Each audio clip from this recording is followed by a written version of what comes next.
রমনাতে গিয়ে রাস্তার বাচ্চার কাছে মার খেয়ে আসলাম। কি হয়েছে সবকিছুই জানাবো। সব ফ্রেন্ডরা ভার্সিটিতে এক্সাম দিয়ে চলে গিয়েছিলাম একটু রমনা গিয়ে মনে হচ্ছিল আমরা কোনো বিদেশে চলে এসেছি, এত সুন্দর ওয়েদার। সবাই মিলে অনেকদিন পরে একটু এনজয় করলাম, যেহেতু প্রচুর এখন রাশে থাকতে হয়, বাসায়ও থাকা হচ্ছে না, শ্বশুরবাড়ি গ্রাম সবকিছু মিলে থাকা হচ্ছে। অনেকদিন পরে ভিডিও দিলাম, আমাকে অনেকে ইনবক্স করছেন আপু কেন ভিডিও দিচ্ছেন না। আসলে একটু ব্যস্ত ছিলাম, শ্বশুরবাড়ি ছিলাম। নেক্সট ভেবেছি শ্বশুরবাড়ি গিয়েও ভিডিও আপলোড করব। যেহেতু নতুন বিয়ে হয়েছে সবকিছু আসলে মেনটেন করতে পারি না, আমার লজ্জাও লাগে, তাই আর কি ভিডিও দেওয়া হয় নাই।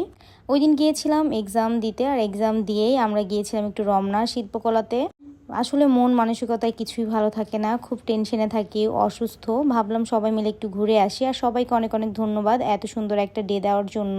এদিকে দেখতেই পারছেন আমার অবস্থা অনেক খারাপ, আমি অনেক পরিমাণ কালো হয়ে গিয়েছি, অসুস্থ একটু।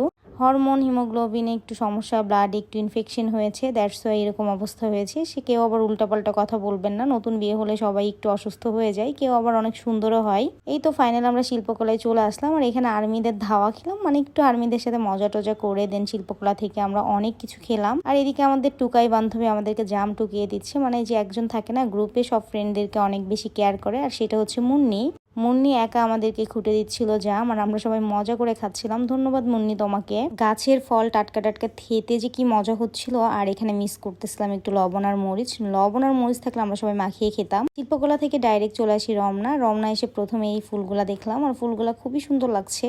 এরপর ঘুরে দেন পিছনের গেট দিয়ে আমরা রমনাতে ঢুকি, আর প্রথমেই রমনাতে ঢুকে দেখতেছিলাম সবাই জুড়াই আছে, আমরা শুধু সিঙ্গেল। এদিকে আমার অনেক আফসোস হচ্ছিল যে বিয়ের আগে কেন এরকম রোমান্স করি নাই। এখন তো বিয়ে হয়ে গিয়েছে, এখন তো একদমই পারবো না। যত পারবেন বিয়ের আগে প্রেম করে নিবেন ভাই, বিয়ের পরে আপনার টাইমই থাকবে না জামাইকে নিয়ে ঘোরার। জামাই ব্যস্ত হয়ে যাবে ফিউচারের টেনশনে, আর আপনি ব্যস্ত হয়ে যাবেন লজ্জা শরমের ব্যাপারে।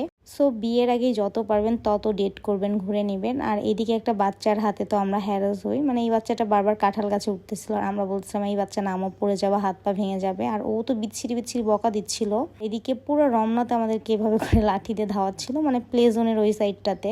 এর থেকে একটা শিক্ষা পেলাম, কারো খারাপ দেখলে কখনো মানা করতে হয় না। ভাই রে ভাই, কি যে বাচ্চা। যাই হোক, এরপর আমরা রমনাতে ফুল টুল টুকাচ্ছিলাম, সবকিছু দেখতেছিলাম। আর রমনার ওয়েদারটা এত বেশি সুন্দর লাগছিল, মনে হচ্ছিল আমরা দেশের বাইরে চলে এসেছি। আর রমনায় আসলেই শুধু দেখি জুড়াই সবাই, আর সবাইকে দেখে অনেক হিংসা হয়, ভাই আমার কেন বিয়ে হয়ে গেল, আমি কেন বিয়ের আগে এরকম একটু রোমান্স করতে পারলাম না, এরকম একটু প্রেম করতে পারলাম না। ভাই জীবনেও আমি এরকম প্রেম করি নাই, যেটা সত্যি কথা।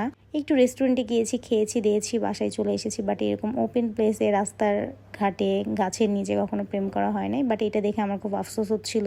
এদিকে সবাই বসে আবার আড্ডা দিচ্ছিলাম, আর অনেক বেশি গরম ছিল এখানে। আমরা ভাবলাম যে একটু লুডো টুডু খেলবো, দেন গল্প টল্প করে সবাই একটু ফুল টুল কিনে নিয়ে দেন ফুলের ছবি টবি ভিডিও টিডিও করে সবাই মিলে সবার বাসায় চলে যাব। আসলে ফ্রেন্ডরা মিলে সবাই একসাথে ঘুরলে ভালোই লাগে, মনটাও ভালো হয়। আর যেহেতু এক্সামের পরেই গিয়েছিলাম, সবাই একটু টায়ার্ডও ছিলাম, তাই আর বেশিক্ষণ থাকা হয় নাই। এদিকে আমরা একটা ভাইরাল ভিডিও বানাচ্ছিলাম। সো আল্লাহ হাফেজ, বাই বাই, সবাই ভালো থাকবে।